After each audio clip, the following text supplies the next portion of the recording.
सारा प्रणाम। लखनऊ से मैं हूं शारिफ जाफरी। लोकसभा उपचुनाव के जो उत्तर प्रदेश में चुनाव हुए हैं उसके लिए इस स्पेशल बुलेटिन में आप सभी का स्वागत है।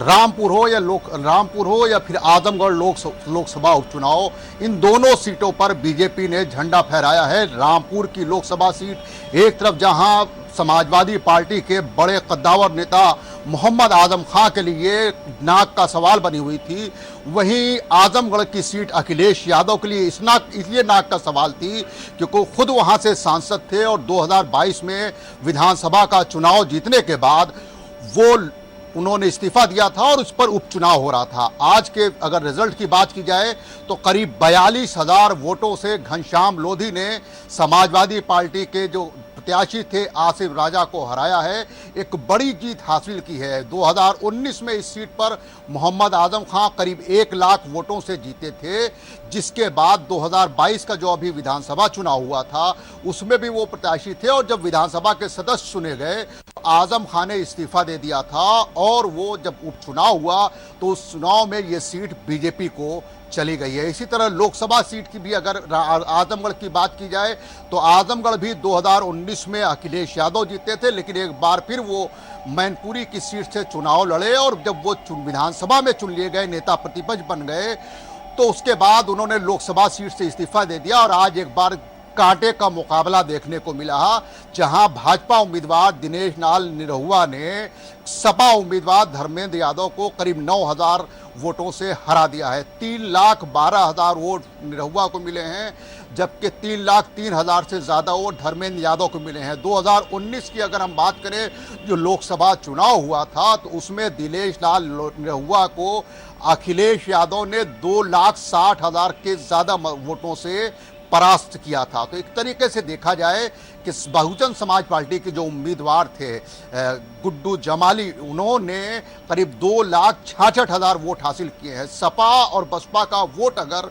जोड़ दिया जाए तो ये दोनों वोट मिलने के बाद करीब वही मार्जिन आता है 2,60,000 के आसपास के जीत का। लेकिन आज बड़ी बात ये हुई है कि दिनेश लाल निरहुआ, जो कि लोकसभा 2019 चुनाव में अखिलेश यादव से हार गए थे, उन्होंने आज समाजवादी पार्टी के कद्दावर नेता माने जाते हैं, क्योंकि बदायूं से सांसद रह चुके हैं धर्मेंद्र यादव, मुलायम सिंह यादव के विश्वास पात्र माने जाते हैं और अखिलेश यादव ने वो पहले ऐसे नेता थे उत्तर प्रदेश में, जब से अखिलेश ने पूरी तरीके से कमान संभाली है, कि धर्मेंद्र यादव को उन्होंने चुनाव लड़ाने का फैसला किया। अखिलेश यादव ने धर्मेंद्र यादव को टिकट देकर इस विश्वास के साथ भेजा था कि वो लोग आजमगढ़ से सीट जीतने में कामयाब होंगे, लेकिन उन्हें हार का सामना करना पड़ा है। अब सवाल ये उठ रहा है कि चाहे रामपुर की सीट रही हो या फिर आजमगढ़ की सीट, इन दोनों सीटों पर अखिलेश यादव उपचुनाव के दौरान प्रचार करने के लिए नहीं गए। खुद उनकी पार्टी के तमाम नेता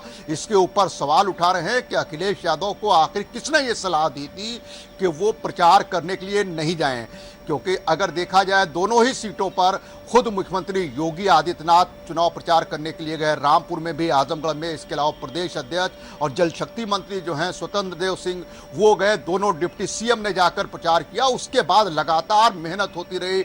सुनेश खन्ना को वहां पर रामपुर में प्रभारी बनाया गया। इस तरीके से बीजेपी ने पूरा जाल बुना कि दोनों ही सीटों पर जीत मिली। आजमगढ़ सीट इसलिए भी बहुत खास है क्यों बीजेपी के लिए हो जाती है, क्योंकि जब 2014 में एक आंधी चली थी एनडीए की, नरेंद्र मोदी का एक करिश्मा चला था जब 2014 में, तब भी इस सीट पर समाजवादी पार्टी को जीत हासिल हुई थी। हालांकि रामपुर की अगर बात करें हम 2014 के चुनाव में, तो वहां पर नेपाल सिंह बीजेपी से जीतने में सफल रहे थे, लेकिन आजमगढ़ सीट जो थी वो सपा के पाले में थी। 2019 के चुनाव की बात करें तो अखिलेश यादव ने 2,60,000 के मार्जिन से जीत हासिल की थी। और 2022 में जो लोक विधानसभा के चुनाव हुए हैं, जिसमें उत्तर प्रदेश में भारतीय जनता पार्टी की सरकार मिली है, प्रदेश का कोई ऐसा जनपद नहीं था जहां बीजेपी ने सीट न जीती हो और समाजवादी पार्टी, लेकिन आजमगढ़ में एक ऐसा जिला था जहां समाजवादी पार्टी ने 10 की 10 सीट जीतने में कामयाबी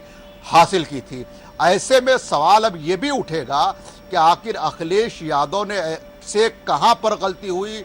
आजमगढ़ मोहम्मद आजम खां, जो कि 2019 में सांसद चुने गए थे, उनसे कहां पर गलती हुई कि उनको हार का सामना करना पड़ा। हालांकि जिस दिन मतदान हो रहा था उस दिन से ही लगातार जो समाजवादी पार्टी के तमाम नेता हैं, अब्दुल्ला आजम जो कि मोहम्मद आजम खां के बेटे हैं, स्वार टांडा से वो विधायक भी हैं, वो ये आरोप लगा रहे थे कि तमाम ऑफिसर्स जो हैं वो चुनाव लड़ रहे हैं और जो हमारे कार्यकर्ता हैं, जो हमारे वोटर हैं, उनको निकलने नहीं दिया जा रहा है। लेकिन कितना सही था कितना गलत था ये आजम खां जाने और अब्दुल्ला आजम जाने। लेकिन जीत आज घनश्याम लोधी की हुई है। और घनश्याम लोधी की एक खास और बात और बता दूं कि घनश्याम लोधी पहले समाजवादी पार्टी के नेता मोहम्मद आजम खां के बहुत खासम खास हुआ करते थे। घनश्याम लोधी को विधान परिषद भेजा गया था, लेकिन जब 2022 का लोकसभा उपचुनाव हुआ तो वही सीना ठोक कर बीजेपी के टिकट पर आसिम राजा के सामने आकर खड़े हुए और उनको 42,000 वोटों से जीत मिली है। तो ये अपने आप में बहुत बड़ी बात है। अगर रामपुर सीट की बात करें तो इस सीट पर 1952 में अबुल कलाम आज़ाद जीते थे, जो बाद में देश के पहले शिक्षा मंत्री बने थे। उसके बाद कांग्रेस के टिकट पर 1977 एक ऐसा वक्त था जब इमरजेंसी का दौर था और वहां पर कांग्रेस को हार का सामना करना पड़ा था। उसके बाद लगातार 1989 तक कांग्रेस जीतती रही, लेकिन 1991 और 98 के चुनाव में भारतीय जनता पार्टी के टिकट पर मुख्तार अब्बास नकवी चुनाव जीतने में कामयाब हुए थे। और उसके बाद 2004 और 2009 का वो दौर था जो समाजवादी पार्टी का दौर था और जया प्रदा वहां से चुनाव लड़ती थी लोकसभा और जीतने में कामयाब होती थी। 2014 जब नरेंद्र मोदी पहली बार देश के प्रधानमंत्री बने, उनको प्रधानमंत्री के तौर पर प्रोजेक्ट किया, देश में एक लहर चली जिसका असर उत्तर प्रदेश में भी था।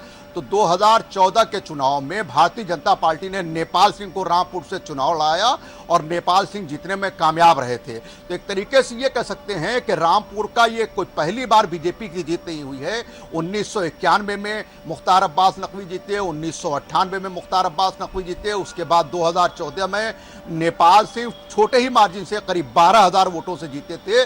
लेकिन जीत होती है और अब एक बार फिर घनश्याम लोधी ने करीब 42,000 वोटों से जीत हासिल की है। इन दोनों सीटों पर जीत के बाद बीजेपी के उत्तर प्रदेश के जो मुख्यमंत्री हैं योगी आदित्यनाथ, उन्होंने ये कहा है कि एक बड़ी जीत है उत्तर प्रदेश में और डबल इंजन की सरकार जो है उसका जो फायदा मिल रहा है लोगों को, उसका नतीजा है। तमाम तरीके की बातें हो रही थी, जिस तरीके से सेना में भर्ती को लेकर, अग्निपथ योजना को लेकर विरोध हुआ था, अखिलेश यादव को यह लगता था और अखिलेश यादव ने यह ट्वीट भी किया था बाकायदा कि अगर जिस तरीके से जनता नाराज है अग्निपथ को लेकर, जिस तरीके से बवाल हो रहा है पूरे देश में कोने कोने में और उत्तर प्रदेश में भी कई जगह बवाल देखने को मिला, तो अखिलेश यादव को ये उम्मीद थी और उन्होंने ट्वीट करके कहा था कि युवाओं के आधी में बीजेपी उड़ जाएगी और दोनों ही सीट जो है वो समाजवादी पार्टी बड़े अंतर से जीतेगी। लेकिन इसके हुआ ठीक उलट है। खुद उनके चचेरे भाई धर्मेंद्र यादव चुनाव हार गए हैं। इसीलिए तमाम पार्टी के जो कार्यकर्ता हैं वो भी सवाल उठा रहे हैं अखिलेश यादव पर इस बात का कि वह आखिर प्रचार करने के लिए मैदान में खुद क्यों नहीं उतरे। जिस दिन आखिरी दिन प्रचार था आजमगढ़ और रामपुर में, अखिलेश यादव उस दिन कन्नौज में थे, तमाम लोगों से मुलाकात कर रहे थे। जबकि पार्टी के लोगों का ये कहना है कि अखिलेश यादव रामपुर या आजमगढ़ में होना चाहिए था और प्रचार करना चाहिए था। उम्मीद सपा के जो थिंक टैंक थे उनको ये उम्मीद थी कि अग्निपथ योजना को लेकर जिस तरीके से युवा नाराज हैं, तमाम लोग विरोध प्रदर्शन कर रहे हैं। उत्तर प्रदेश में भी अलीगढ़, मथुरा, बनारस समेत कई जगहों पर प्रदर्शन हुआ है, बाकायदा बवाल हुआ है, आगजनी तक हुई है, कई बसों में आग लगा दी गई है। पूर्वांचल में भी जौनपुर और आजमगढ़ वगैरह में इसका असर देखने को मिला है। ऐसे में अखिलेश यादव को ये उम्मीद थी कि जीत उनकी पार्टी की होगी और युवा उनके पक्ष में आएंगे। लेकिन जिस तरीके के नतीजे आए हैं, समाजवादी पार्टी के साथ साथ जो बहुजन समाज पार्टी के उम्मीदवार थे उन्होंने भी बराबर से टक्कर दी है। इसी वजह से देखा जा सकता है कि अगर समाजवादी पार्टी, क्योंकि 2019 के चुनाव को अगर हम देखें तो समाजवादी पार्टी और बहुजन समाज पार्टी एक साथ चुनाव लड़ी थी और इसी वजह से अखिलेश यादव का जीत का जो मार्जिन था वो 2,60,000 का था। अब अगर लोकसभा की हम बात करें तो समाजवादी पार्टी जब 2019 में बहुजन समाज पार्टी के साथ चुनाव मिलकर लड़ी थी तो 10 सीटें बहुजन समाज पार्टी ने जीती थी, जबकि 5 सीटें समाजवादी पार्टी ने जीती थी, जिसमें ये 2 सीटें अब बीजेपी के पास चली गई। यानी समाजवादी पार्टी के अब सदन में सिर्फ तीन जो लोकसभा सदस्य हैं वो बचे। मैनपुरी से मुलायम सिंह यादव, मुरादाबाद से डॉक्टर HT हसन और संभल से शफीकुर रहमान बर्क। यानी कुल 3 सांसद अब लोकसभा में समाजवादी पार्टी का पक्ष रखेंगे। मुलायम सिंह यादव जो कि समाजवादी पार्टी के न सिर्फ कद्दर नेता हैं कि बहुत बड़े तरीके से वो जिस तरीके से चुनाव लड़ते रहे हैं और पार्टी में जिस तरीके से मुलायम सिंह यादव ने लोगों को आगे रखा और अपने कार्यकर्ताओं का जिस तरीके से ध्यान दिया, वो लगातार जुटे रहते थे उनसे, एक एक कार्यकर्ताओं से मिलना, मुलाकात करना। अब वो हालात नहीं रह गए हैं क्योंकि मुलायम सिंह यादव के स्वास्थ्य जो है वो लगातार खराब रहता है। अभी भी वो मेदांता में इलाज करा रहे हैं। कल रात में उनको मेदांता में भर्ती कराया गया है। 2014 और 2019 का जो चुनाव था वो नरेंद्र मोदी के नाम पर लड़ा गया था और 2014 में जब चुनाव हो रहा था तब भी आजमगढ़ सीट जो है वो समाजवादी पार्टी के खाते में आई थी। इसी से अंदाजा लगाइए कि किस तरीके से समाजवादी पार्टी का गढ़ आजमगढ़ रहा है। लेकिन अब समाजवादी पार्टी को हार का सामना करना पड़ा है। दिनेश लाल निरहुआ जो हैं वो 9000 वोटों से जीत हासिल करने में कामयाब रहे हैं। रामपुर और आजमगढ़ सीट दोनों सपा के 2 कद्दावर जो सबसे बड़े नेता हैं, ये कहा जाता है, इसमें कहीं कोई शक व शुबहात की गुंजाइश नहीं है कि समाजवादी पार्टी के मुखिया अखिलेश यादव के बाद अगर पार्टी में किसी नेता का कोई कद है, भले ही आजम खां करीब 3 साल से ज़्यादा कैद रहे हों, जेल में रहे हों, उनके खिलाफ दर्जनों मुकदमे लिखे गए, लेकिन उनका पार्टी में कद जो है वो अखिलेश यादव के बाद आता है और वो दूसरे नंबर के नेता माने जाते रहे हैं हमेशा जो है। और इन दोनों नेताओं को ही आज हार का सामना करना पड़ा है क्योंकि प्रतिष्ठा पूरी तरीके से दांव पे थी आजम खां की। क्योंकि जेल से छूट के आने के बाद बताया यह जा रहा था कि आजम खां पार्टी मुखिया से नाराज हैं कि पार्टी मुखिया या समाजवादी पार्टी को जिस तरीके से उनके लिए लड़ाई लड़नी चाहिए थी जब वो जेल में रहे, वो लड़ाई नहीं लड़ी गई। इसी वजह से उनको इतना लंबा वक्त काटना पड़ा। इस बात को लेकर कई बार सवाल किया गया। हालांकि आजम खां कुछ खुलकर नहीं बोले, लेकिन जब विधान परिषद और राज्यसभा के जो चुनाव हो रहे थे उन चुनावों के दौरान भी जब टिकट वितरण हुआ तो उसमें आजम खां का प्रभाव देखा गया। जावेद अली खान जो कि पहले भी समाजवादी पार्टी से राज्यसभा के सांसद रहे थे, उनको आजम खां राज्यसभा में भेजवाने में एक बार फिर कामयाब रहे क्योंकि तमाम जो पार्टी के नेता हैं वो जावेद अली खान का विरोध कर रहे थे। और बताया तो यहाँ तक जाता है कि खुद प्रोफेसर राम गोपाल यादव भी इस बात के लिए राजी नहीं थे कि जावेद अली को राज्यसभा भेजा है, लेकिन आजम खां के दबाव में अखिलेश यादव को उन्हें राज्यसभा भेजना पड़ा। इसीलिए जब विधान परिषद का चुनाव आया तो सीतापुर से क्योंकि आजम खां सीतापुर जेल में बंद थे और लगातार जिस तरीके से आजम खां का जो आरोप है कि उनके ऊपर जुल्म होता था, किसी से मिलने नहीं दिया जाता था, लेकिन 2 लोग ऐसे थे जो आजम खां से सुलभता से मिल लिया करते थे। उसमें एक जासमीर अंसारी भी थे, तो जासमीर अंसारी को विधान परिषद भिजवाया गया। इसके अलावा सहारनपुर से एक नवयुवक जो कि अखिलेश आजम खां के आसपास रहा करते थे। कुल 3 सीट थी, लेकिन उसके बावजूद आजम खां को 2 टिकट आजम खां अपने चहेतों को दिलाने में कामयाब रहे थे। इसी से अंदाजा लगाया जा सकता है कि आज जो रिजल्ट आया है उससे न सिर्फ समाजवादी पार्टी का जो ग्राफ है वो गिरा है, क्योंकि विधानसभा का जब चुनाव हुआ 2020 में सीधी टक्कर समाजवादी पार्टी और भारतीय जनता पार्टी के बीच थी। लेकिन आज जिस तरीके से रिजल्ट आए हैं, आजमगढ़ को अगर हम पैमाना मान लें तो आजमगढ़ में बहुजन समाज पार्टी भी चुनाव लड़ रही थी और जो बसपा के उम्मीदवार थे उनका वोट और जो समाजवादी पार्टी का वोट परसेंटेज है उसमें बहुत ज़्यादा अंतर नहीं है, सिर्फ 40,000 के आसपास का अंतर रह गया है धर्मेंद्र यादव और गुड्डू जमाली के बीच में। तो जाहिर सी बात है अगर 2019 का लोकसभा चुनाव समाजवादी पार्टी के अध्यक्ष अखिलेश यादव जीतते थे और जो हालात इस वक्त नजर आ रहे हैं मौके पर अगर उस तरीके के चुनाव होते यकीनन अखिलेश यादव को भी कहीं ना कहीं परेशानी का सामना करना पड़ता।